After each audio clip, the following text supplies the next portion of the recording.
நீங்கள் நேசிப்பவர் உங்களுக்கானவர்தானா? காதல் என்பது உயிர்கள் உருவான காலம் முதலே உலகில் இருந்து வருகிறது.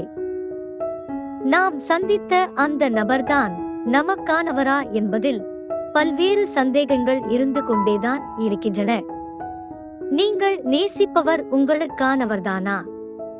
உங்கள் இதயத்தோடு ஒத்துப் போகிறவரா? இல்லை பிற்பாடு மாறிவிடுவாரா? போன்ற பல விஷயங்கள் உங்கள் உள்ளத்தில் வந்து செல்லும். சில அறிகுறிகள் மூலம் நாம் அவற்றை சுலபமாக முடிவு செய்யலாம். நீங்கள் சந்தித்த அந்த நபர் மீது உண்மையாகவே காதல் இருந்தால் நிச்சயம் அவர்களை நிறை குறைகளோடு உங்களால் ஏற்றுக்கொள்ள முடியும். அவரது தவறுகளை மன்னிக்க அல்லது மறக்க உங்களால் முடிந்திருக்கும். இப்படி ஒரு மேஜிக் நடந்தது என்றால் அது நிச்சயம் உங்களுக்கானவரோடுதான் நடக்க முடியும். உங்களுக்கானவர் உங்களை சந்திக்க வரும்போது நிச்சயம் அது சரியான நேரத்தில் குறிப்பிட்டபடி உங்கள் சந்திப்பு நிகழும். அப்படி இல்லாமல் தாமதமாகவோ தள்ளி போடப்பட்டு கொண்டோ இருந்தால் கொஞ்சம் யோசியுங்கள். உங்கள் இருவரின் கருத்துக்களும் பெரும்பான்மையான நேரங்களில் ஒன்றாக இருக்க வேண்டும். தினமும் ஒவ்வொரு விஷயத்திற்கும் உங்களுக்குள் கருத்து வேறுபாடுகள் முளைத்துக் கொண்டே இருந்தால் வாழ்க்கை நிம்மதியாக இருக்க முடியாது. பெரும்பாலும் பொசசிவ்னஸ் என்பதுதான் உறவுகளின் விரிசலுக்கு காரணமாக அமைகிறது.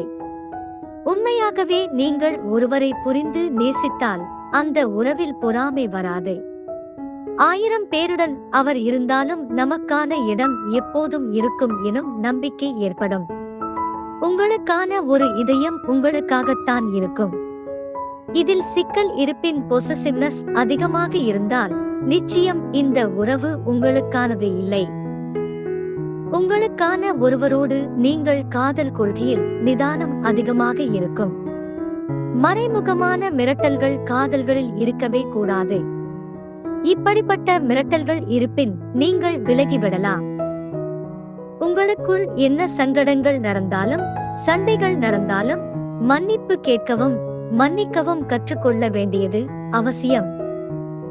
உங்களுக்கானவரோடு நீங்கள் காதல் வயப்பட்டிருந்தால் உங்களது விருப்பங்கள் உங்களுக்கு மறந்து போய் அவரது மகிழ்ச்சி உங்களுக்கு முக்கியமாக தோன்றும். அவரது சந்தோஷத்திற்காக உங்கள் விருப்பங்களை விட்டு கொடுக்கிறீர்கள் என்றால் நிச்சயம் நீங்கள் ஏற்கனவே எழுதி வைக்கப்பட்ட உறவில்தான் இருக்கிறீர்கள். 2 விதமான உறவுகள் இருக்கின்றன. ஒன்று உங்களுக்கு மன பதட்டத்தை ஏற்படுத்தி நிம்மதியின்றி உங்களை அலைய விடுபவர். இன்னொரு உறவு நீங்கள் மன அழுத்தத்தில் இருக்கும்போது நீங்களே அவரை தேடி போகும் அளவிற்கு உங்களை பாதுகாப்பவர். அவரை பார்த்தாலே உங்களுக்கு மனம் அமைதியாகும். அவர் அருகில் இருந்தால் நீங்கள் நிம்மதியாக உணர்வீர்கள் என்றால் நிச்சயம் அவர்தான் உங்களுக்கானவர். உங்களுக்கானவர் உங்கள் வாழ்வில் வந்தபின் நீங்கள் உங்கள் வாழ்வின் அடுத்த படியில் ஏறியிருப்பீர்கள். உங்களை சந்தோஷமாக அவர் பார்த்துக் கொள்வார் என்கிற நம்பிக்கை உங்களுக்கு வேண்டும்.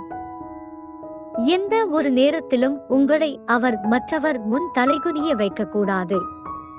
உங்களை மோசமான பாதைகளுக்கு கூட்டி செல்லக்கூடாது. இதெல்லாம் சரியாக இருந்தால் நிச்சயம் அவர்தான் உங்கள் இதயத்தோடு ஒன்றிணையக்கூடிய அந்த ஒருவர். நண்பர்களே, இது போன்ற விஷயங்கள் பிடித்திருந்தால் உங்களுடன் பகிர்ந்து கொள்ள எங்களுடைய யூடியூப் சேனலை சப்ஸ்கிரைப் செய்யவும். நன்றி, வணக்கம்.